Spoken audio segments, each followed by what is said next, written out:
नमस्कार, आप देख रहे हैं सत्य हिंदी और मैं आपके साथ कृति सिंह। आइए रुक करते हैं इस वक्त की बड़ी खबरों की ओर। केंद्रीय मंत्री गिरिराज सिंह ने चुनाव आयोग को लेकर कांग्रेस सांसद राहुल गांधी के बयान पर प्रतिक्रिया दी है। गिरिराज सिंह ने राहुल गांधी पर कहा कि उन्हें इस्तीफा दे देना चाहिए। उन्होंने मीडिया से कहा कि राहुल गांधी देश के हित चिंतक नहीं हैं। देश के अंदर पीएम को गोली देते हैं और देश के बाहर देश को गाली देते हैं। केंद्रीय मंत्री ने कहा कि राहुल गांधी को इस्तीफा दे देना चाहिए। राहुल गांधी को नेशनल हेराल्ड मामले में कुछ सजा हुई तो उससे ध्यान भटकाने की कोशिश कर रहे हैं। न्यूज एजेंसी पीटीआई के मुताबिक राहुल गांधी ने महाराष्ट्र विधानसभा चुनावों का हवाला देते हुए आरोप लगाया है कि चुनाव आयोग समझौता कर चुका है और सिस्टम में कुछ गड़बड़ है। कांग्रेस सांसद राहुल गांधी की ओर से बोस्टन में चुनाव आयोग पर की गई टिप्पणी पर भारतीय जनता पार्टी के सांसद अनुराग ठाकुर ने कांग्रेस और राहुल गांधी पर निशाना साधा है। अनुराग ठाकुर ने मीडिया से बातचीत करते हुए कहा कि अनेक चुनाव हारने के बाद भी कुछ राजनीतिक दल और राजनेता सीखते नहीं हैं।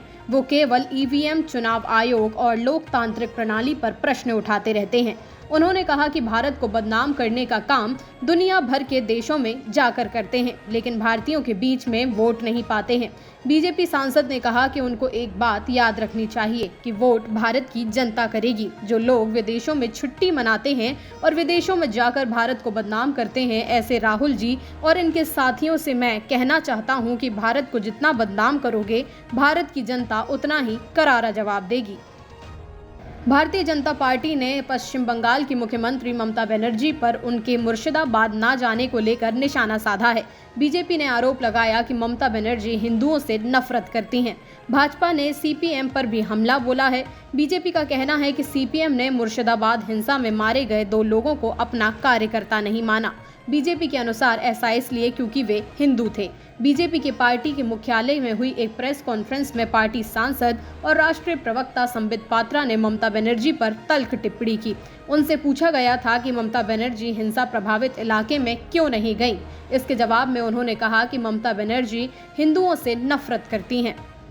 पश्चिम बंगाल के मुर्शिदाबाद जिले में हुई हिंसा के मामले में पुलिस की कार्रवाई लगातार जारी है। सोमवार को बंगाल पुलिस की स्पेशल टास्क फोर्स ने ओडिशा के झारसुगुड़ा जिले से 8 लोगों को गिरफ्तार किया है।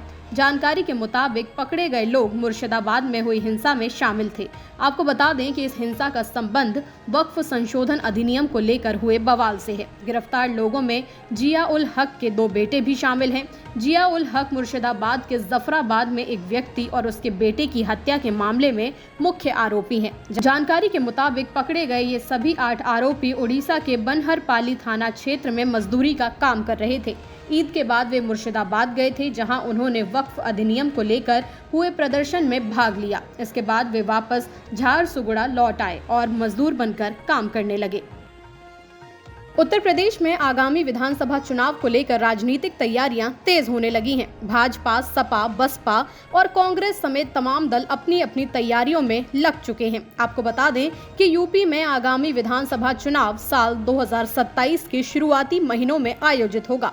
इन तैयारियों के बीच अब समाजवादी पार्टी के प्रमुख अखिलेश यादव ने इस बात को लेकर अपना रुख साफ कर दिया है कि आगामी विधानसभा चुनाव में सपा और कांग्रेस का गठबंधन रहेगा या नहीं। समाजवादी पार्टी के प्रमुख अखिलेश यादव ने रविवार को कहा कि आगामी उत्तर प्रदेश विधानसभा चुनाव में कांग्रेस और समाजवादी पार्टी का गठबंधन रहेगा।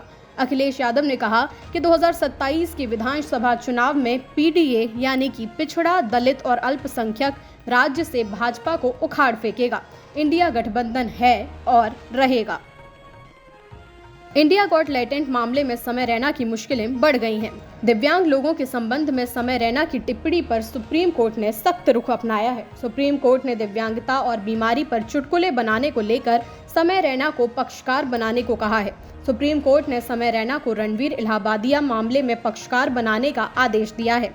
साथ ही सुप्रीम कोर्ट ने समय रैना की क्लिप जो रिकॉर्ड पर लिया है, इसमें एक अंधे व्यक्ति के साथ ही 2 महीने के शिशु का मजाक उड़ाया गया था, जिसे जीवित रहने के लिए 16 करोड़ रुपए के इंजेक्शन की जरूरत थी। दरअसल ये आरोप cure SMA foundation of India ने लगाए हैं। फाउंडेशन ने कोर्ट को बताया कि समय रैना ने एक शो के दौरान 2 महीने के बच्चे के मामले में स्पाइनल मस्कुलर एट्रोफी के इलाज के लिए 16 करोड़ रुपए के इंजेक्शन के विकल्प का मजाक उड़ाया था। समय रैना ने कहा था कि कोई गारंटी नहीं है कि वो बच्चा उस इंजेक्शन के बाद भी बचेगा, मर भी सकता है। उन्होंने आगे कहा था कि अगर बच्चा बच गया और फिर बड़ा होकर बोले कि मैं पोएट बनना चाहता हूँ। कर्नाटक की राजधानी बेंगलुरु में भारतीय वायुसेना के विंग कमांडर शिलादित्य और उनकी पत्नी स्क्वाड्रन लीडर मधुमिता के साथ खुलेआम मारपीट का मामला तूल पकड़ता जा रहा है। इस मामले में एफआईआर दर्ज हो गई है और आरोपी को गिरफ्तार भी कर लिया गया है। लेकिन अब इस मामले पर वायुसेना और सेना के बड़े अधिकारियों और पूर्व अधिकारियों के बयान सामने आ रहे हैं। वायुसेना ने कहा कि विंग कमांडर फाइटर पायलट हैं और उनकी पत्नी डीआरडीओ में हैं और वायुसेना में अधिकारी हैं। वायुसेना स्थानीय प्रशासन और पुलिस के साथ सहयोग कर रही है। आगे की कार्रवाई के लिए कानूनी राय ली जा रही है। वायुसेना बेंगलुरु पुलिस के संपर्क में है। पूर्व लेफ्टिनेंट जनरल केजेएस ढिल्लों ने इस मामले पर अपने एक्स हैंडल पर प्रतिक्रिया दी है। उन्होंने कहा है कि बेंगलुरु को हमेशा से एक खूबसूरत शहर के रूप में जाना जाता है, जहां अद्भुत लोग शांति और सद्भाव से रहते हैं। एक रक्षा बल अधिकारी को अपनी सेवा के दौरान 10 से 15 राज्यों में तैनात किया जाता है। क्या उसे उस राज्य के लोगों सहित अपने राष्ट्र की रक्षा करते हुए अपनी जान देने से पहले प्रत्येक राज्य की भाषा सीखनी होगी?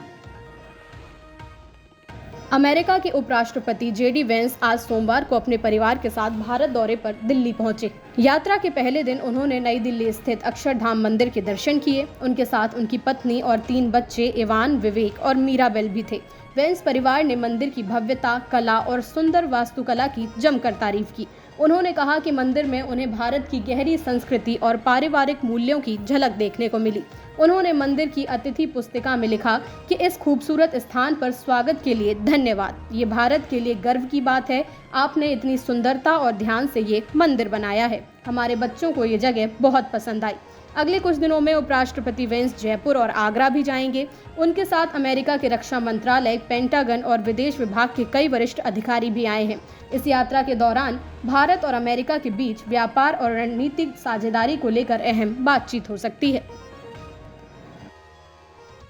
भारत के मुख्य आर्थिक सलाहकार वी अनंत नागेश्वरन ने भारत को 2047 तक विकसित देश बनने के लिए लक्ष्य की तैयारी पर जोर दिया है। उन्होंने कहा कि भारत को 2047 तक विकसित देश बनने के लक्ष्य को हासिल करने के लिए कम से कम अगले 10 से 12 सालों तक हर साल 80 लाख नई नौकरियां पैदा करनी होंगी। इसके साथ ही देश की जीडीपी में विनिर्माण यानी कि मैन्युफैक्चरिंग क्षेत्र की हिस्सेदारी भी बढ़ानी होगी।